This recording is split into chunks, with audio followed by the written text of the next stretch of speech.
iFILM, London.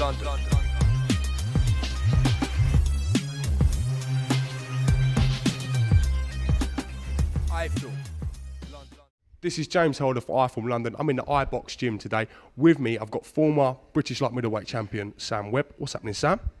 I'm all right, mate. Yeah, how you been? I'm very well. I just want to say thank you to you boys for having us down the gym. It's nice to come here. Really nice gaff you got. Yeah, it's nice. All right. But when Al got it, I mean, it was about 6-7 months ago or so, and it was an empty place. Him and Bob got it. It had nothing. There was nothing in it. It was just a complete shell, like, you know. And then me and my brother-in-law Jed, we done some work in there, and everyone chipped in. Like, got a decent gym now out of it. Yeah, it's nice.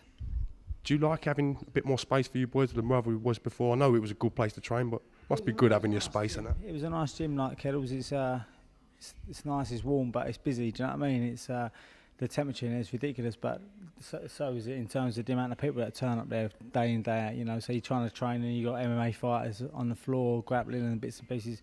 So it was hard to sort of get not motivated at all, but get yourself in your own little frame. Do you know what I mean? Yeah. So now we're here, we're away. People come to us for sparring, we go to them. Yeah, it's ideal. Do you know what I mean? It's brilliant. You've got a massive fight coming up against Brian the Lion Rose. Yeah. Fight you've wanted for a little while? Yeah, I mean, there's been a little bit of needle between us both, but it's you know, from his part, I can see where he's coming from a management side. I mean, they probably wanted the easier route and then box their mandatory when they needed to, which is fair. But from my point, obviously, I felt like, because when I was British champion, I'd offered him the fight. He took it, but he had an injury, so obviously he couldn't actually take the fight, sign for the fight. And then I said to him over the phone or by text that I'd let him have my third voluntary if I'd got through the Aaron fight. That was when you was British champion? That was when I was British champion. Obviously, I didn't get through the Aaron fight, but I felt it wound me up a little bit because I felt like from me as a fighter, like pride-wise, I'll give him the opportunity, but he never give me the same opportunity back, which wound me up. You know, there's no love lost between us both. I mean, you know, I'm pretty sure we'd better shake hands at the end of the fight, you know. But yes, I would hope so. Yeah. You know, it's a sport at the end of the day, isn't it? But you know, it's a fight I definitely want. It's got something I want back, and you know, on the 14th, I'm able to go and get it. What do you see him bringing to the fight in terms of his style and how to approach it? To be honest with you, I don't watch anyone. Don't watch anyone? Anybody I box. I never have done, and I'll never will. You know, it's just the way I am. You know, I've got confidence in Al, and when I just say to him, you know, you do what you got to do. You watch the fight and tell me what I've got to do. And you know, 19 or 18 out of the 20 times, you know, that I've left my faith in him. It's always worked. So it's that's the way we always go about business, like, you know. Al, Bob, Eddie Lamb, great team. They seem to know their stuff. They seem genuinely to care about the fighters as well. Yeah, I mean, that's the one thing I'd definitely say about all of them. They all got the fighters' interest at heart rather than, you know, getting a bit of dough at the end of it, which is a massive importance in the professional game. I mean, there's some trainers that leave you in a little bit too long. I mean, you know, I'd rather die in there, to be honest with you. It sounds cheesy and sounds silly, but you know, that's the fighter I am. I ain't got an ounce of quit in me, like, you know. So it's not something I'd want to do. But yeah, no, they're a good team. It's a good setup. Bob's a brilliant strength coach, and Eddie and Al, good boxing trainer. So it works. What goes through your head when you look at people's records? Obviously, Prince Aaron caused you a few problems. Brian Rose, again, is dealt with. Did you think styles make fights? You can't really compare men? Yeah, no, you can't. You know, he beat him and I beat him and vice versa, all that old spill. I mean, so at the end of the day, you know, he's going to have a game plan, we're going to have a game plan. If his game plan don't work for him, he'll change, and vice versa, you know. It's, you know, it's just, that's how the fight game goes. We can all go in there thinking this, that and the other, but it can always change overnight, you know.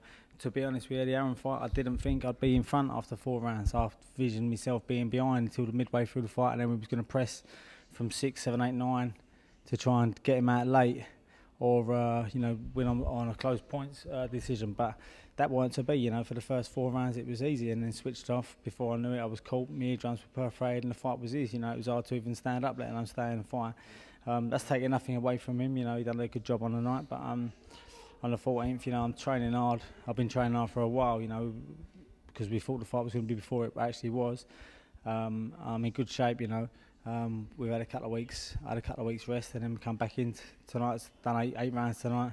Felt fine doing the 8. I mean, it's my time was a little bit off, but other than that, which we expect 8 weeks before fight night. You don't want to be too sharp and everything coming together now.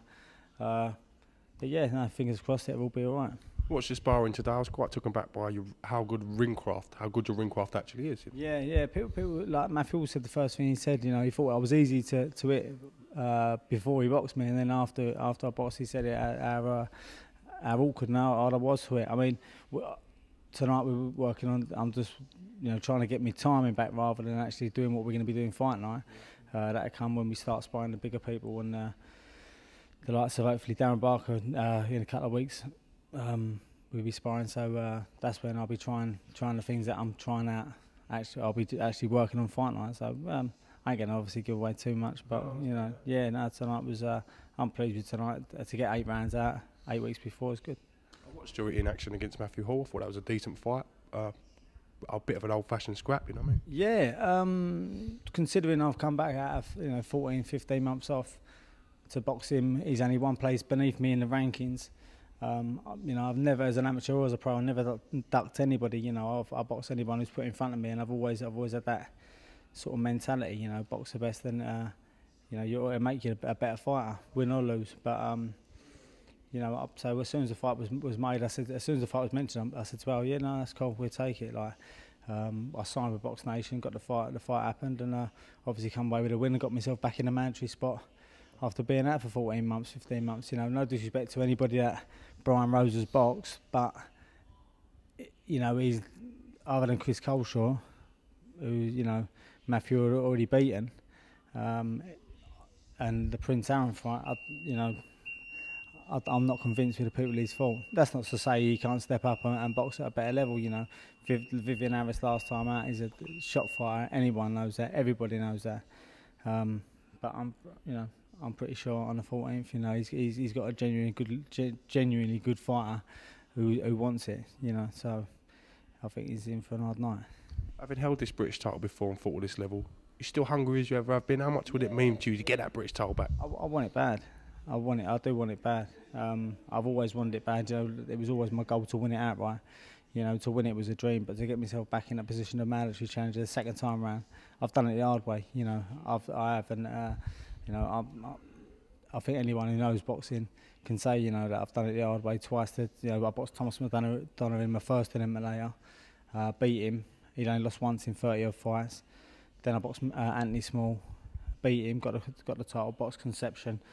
Then I boxed Aaron, obviously lost to Aaron, but then I've come back and boxed Matthew. Now hopefully going to box and beat Brian Rose and win the British title second time round, and then defend it and win it outright. That's my goal, and I want it more than anything now. Any worries about going to Blackpool?